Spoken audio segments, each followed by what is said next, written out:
வணக்கம். இன்றைக்கி நம்ம வீட்டில் பார்த்திங்கன்னா காளான் பிரியாணி செய்யலான்னு இருக்கோம். அதுக்கு தேவையான பொருள் பார்த்திங்கன்னா 2 பாக்கெட்டு காளான் 400 கிராம், ஒரு 2 பெரிய வெங்காயம் வெட்டி அரிஞ்சு வச்சுருக்கேன், ஒரு சின்ன தக்காளி 2 தக்காளி வெட்டி வச்சுருக்கேன், அப்புறம் கொஞ்சம் புதினா, கொஞ்சம் கொத்தமல்லி, ஒரு அரை பெரிய வெங்காயம், 2 பச்சை மிளகா, ஒரு ஸ்பூன் சோம்பு. இது அரைச்சிக்கிறதுக்கு, இதை அப்படியே அரைச்சிக்கலாம். இஞ்சி பூண்டு பேஸ்ட்டு இருக்குது. தாளிக்கிறதுக்கு ஜாதிபத்திரி, நட்சத்திர சோம்பு, பட்டை, கொஞ்சம் கல்பாசி, ஒரு 3 கிராம்பு, ஒரு 4 ஏலக்காய் தாளிக்கிறதுக்கு. தக்காளி வெங்காயம்லாம் தாளிக்கிறதுக்கு. வாங்க எப்படி செய்யலான்னு பார்க்க. செய்யறதுக்கு குக்கரை வச்சாச்சு, அடுப்பு பற்ற வச்சுக்கலாம். அடுப்பு ஆன் பண்ணியாச்சு.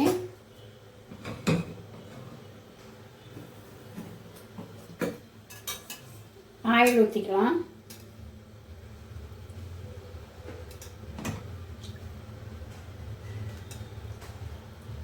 பார்த்திங்கன்னா இந்த கண்டியில் 3 கண்டி, ஒரு 4 ஸ்பூன் எண்ணெய் வரும் ஊற்றிருக்கேன்.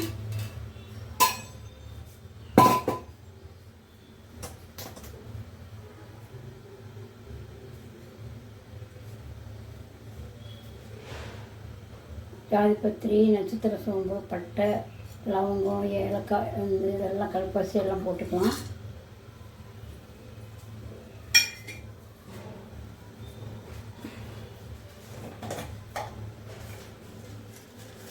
பிரியாணி எல்லாம் சொல்ல மறந்துட்டேன். பிரியாணி எல்லாம் சின்னதாக 2 போட்டுக்கலாம்.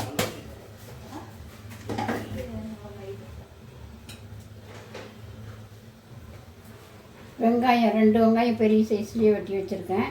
கொஞ்சம் ஒரு பாதி வெங்காயம் அரைக்கிறதுக்கு வச்சுருக்குறோம், அதனால் இது 2 வெங்காயம் மட்டும் வச்சுருக்கேன். இதையும் போட்டுக்கலாம்.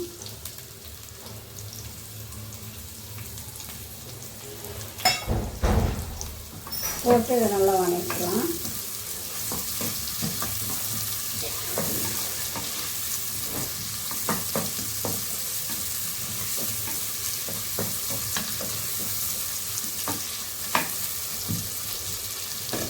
அரைக்கிறதுக்கு பார்த்திங்கன்னா கொத்தமல்லி, புதினாலாம் வச்சுருக்கோம்ல, அதை அரைச்சிடலாம்.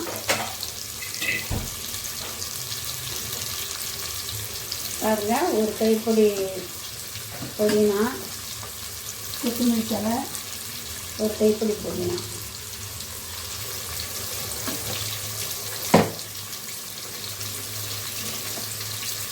கொஞ்சம் வெங்காயம், இதெல்லாம் போட்டு அரைச்சிடலாம். ஒரு ஸ்பூன் சோம்பு, 2 பச்சை மிளகா எல்லாம் போட்டு அரைச்சிடலாம். அப்படியே குறப்பாக அரைச்சா போடுங்க, நைஸாக அரைக்க வேண்டியதில்லை.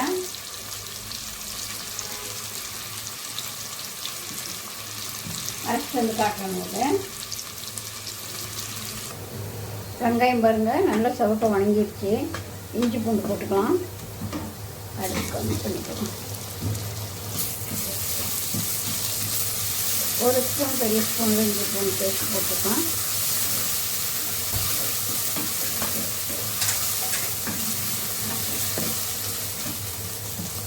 தக்காளி போட்டுக்கலாம்.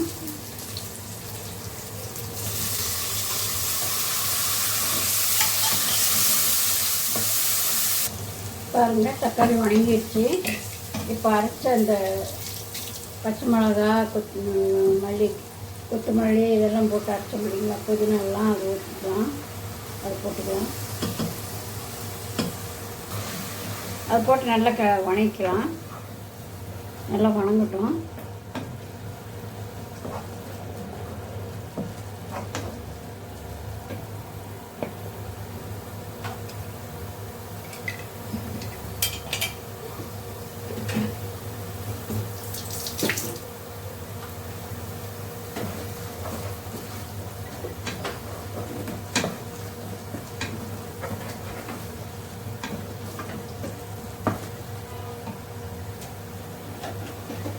நல்லா வணங்கட்டுதாங்க சேர்த்து போடணும். இதில் கொஞ்சம் நம்ம பொடியெல்லாம் சேர்த்துக்கலாம்.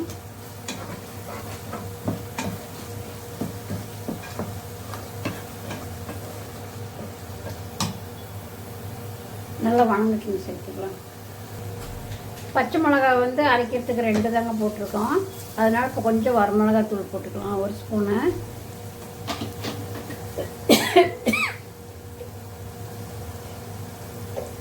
மல்லித்தூள் வந்து 1 ஸ்பூன் போட்டுக்கலாம்.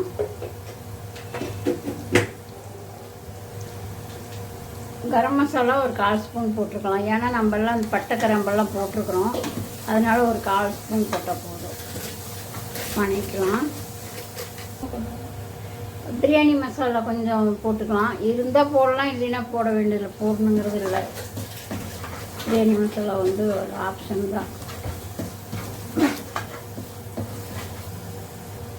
நல்லா வணங்கிடுச்சுங்க. இப்போ பார்த்தீங்கன்னா தயிர் வந்து இந்த கப்பில் வந்து 3/4 கப் எடுத்துருக்கேன். ஊற்றிக்கலாம்.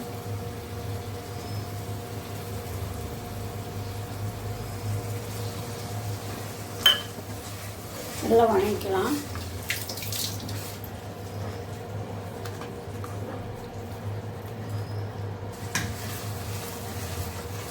பாருங்கப்பா, நல்லா வணங்கிடுச்சு.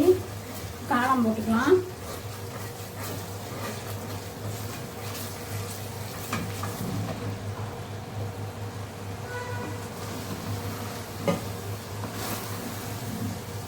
காளான் பார்த்தீங்கன்னா 2 பீஸாக தாங்க வெட்டியிருக்கு.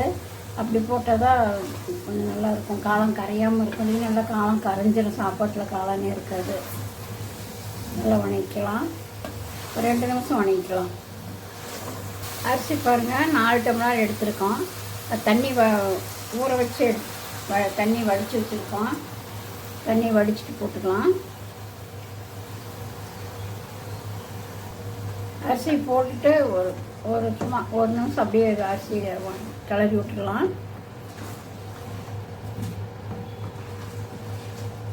அப்போ தான் சாப்பாடு வந்து உதிரியாக இருக்கும், உடஞ்சி போகாமல் இருக்கும். ஃபஸ்ட்டு அரிசி போட்டு வணக்கி விட்டோம்னா.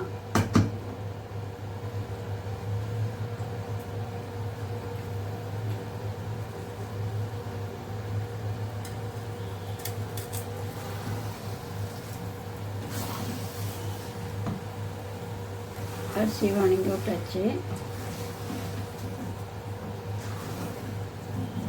இப்போ தண்ணி ஊற்றிக்கலாம். காளான் வந்து தண்ணி விடும்.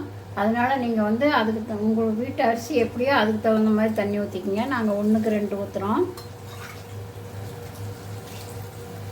வந்து பார்த்திங்கன்னா 5 டம்ளர் அரிசி எடுத்துருக்குறேன். ஒரு 2 டம்ளர் குறைச்சி 8 டம்ளர் தண்ணி வைக்கிறேன். ஏன்னா காளான் வந்து தண்ணி விடும். நம்ம தண்ணி ஊற்றின உடனே அதுவும் காளான் தண்ணி விடும். அதனால் சரியாக வச்சிங்கன்னா குறைஞ்சிரும். எப்போவுமே காளான் பிரியாணி செய்யும்போது குறைச்சிக்குங்க தண்ணியை. இப்போ தானே உப்பு போடணும். நீங்கள் ஃபஸ்ட்டே உப்பு போட்டிங்கன்னா காளான் வந்து ரொம்ப ஒரு மாதிரி குழஞ்ச மாதிரி ஆயிரும். உப்பு வந்து கடைசியாக போட்டு அதுக்கப்புறம் கிளறி விட்டு வைக்கலாம். நல்லா கொதிக்கிட்டுங்க. பாருங்கள், தண்ணி வந்து கொஞ்சம் இப்போ 3/4 தண்ணி கம்மியாகிடுச்சு. உப்பு காரம் பார்த்துட்டு இந்த இதில் உப்பு காரம் பார்த்துட்டு இன்னும் கொஞ்சம் தண்ணி கட்டி அரிசியும் தண்ணியும் சமமாக வரும்போது வெயிட் போட்டு சும்மா சிம்மில் வச்சு ஒரு விசில் விட்டால் போதும்.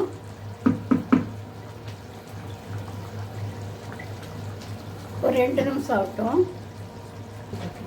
பாருங்கள், ரைஸும் அந்த இது தண்ணியும் ஒன்றா வந்துடுச்சு. இப்போ இந்த டைமில் வந்து மூடி போட்டு சும்மா நம்ம ஒரு சிம்மில் வச்சுக்கோங்க. அடுப்பை சிம்மில் வச்சுட்டு ஒரு 7-8 நிமிஷம் விட்டால் போதும். ஒவ்வொரு குக்கரை பொறுத்து இருக்குது. எங்களுக்கு வந்து நாங்கள் 10 நிமிஷம் விடுவோம். விசில் வரட்டு பார்க்கலாம். பாருங்கள், 10 நிமிஷம் வெயிட்டு கொடுத்தோம். இப்போ விசில் அடங்கி 10 நிமிஷம் ஆயிடுச்சு. பாருங்கள், சூப்பராக வந்திருக்கு காளான் பிரியாணி. கொஞ்சம் நாங்கள் தண்ணி அதிகமாக தான் வச்சோம் எங்களுக்கு, ஆனால் கணக்காக வந்திருக்கு.